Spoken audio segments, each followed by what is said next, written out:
the greatest game of all time, a team-based 6v6 game, a game which has been around for 4 years and counting, a game so great that it's going to receive a sequel.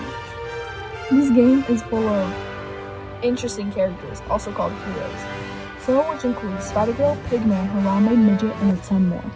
This game has so many different modes, and some of which include 1v1, 3v3, deathmatch, 6v6, and the worst and best, competitive.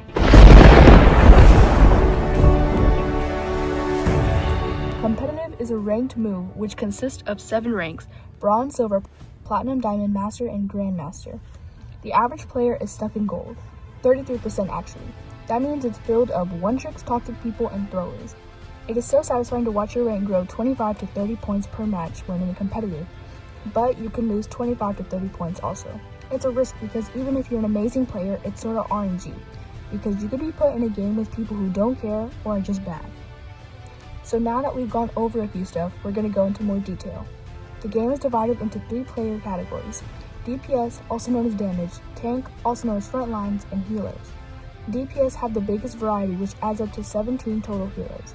Most of the heroes have 200 HP, but some have 150 HP, 250, and the rare have 300.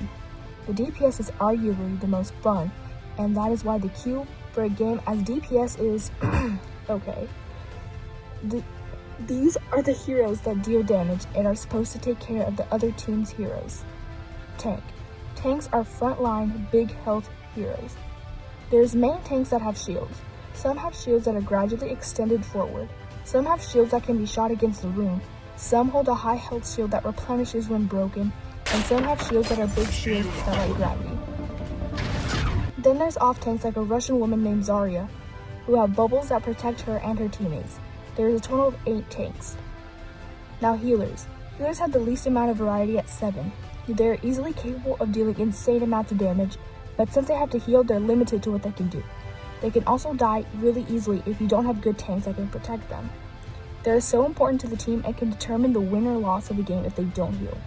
One hero comes to mind in low-ranked games for a healer: Moria. She is 90% in the game for Bronze, Silver, Gold, and maybe Platinum. She gets hate even if she heals because she can damage real fast, and even if she does a damage orb once, you will hear in game chat DPS Moria. Since DPS gets played too much, they had to implement a way of making it balanced, which brings us to 2-2-2, which means 2 tanks, 2 DPS, and 2 healers. This was put in quick play and competitive mode, which gets hate, but I think it was made well because even though you have a 10-minute queue for DPS, it makes you want to switch to tanks or healer.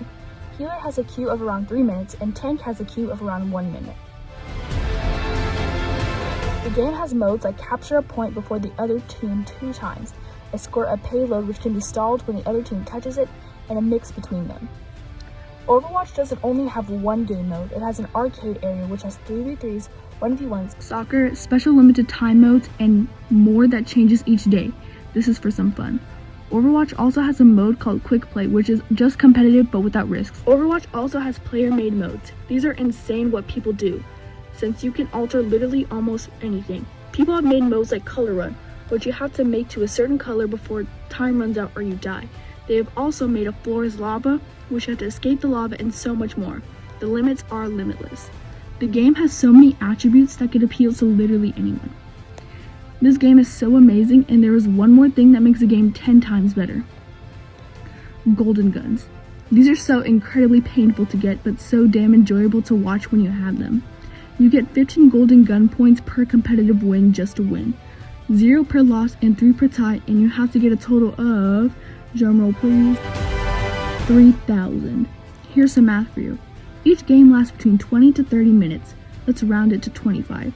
If you won every single one, it'd take about 5,000 minutes, 83 hours, or about 3.5 days.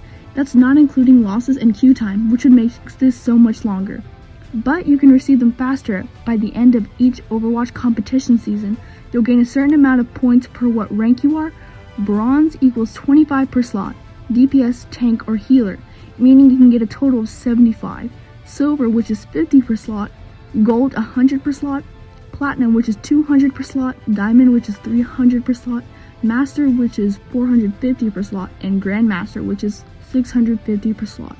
This game is so phenomenal and I love it. Now I'm going to roll a montage that I made with some help from friends.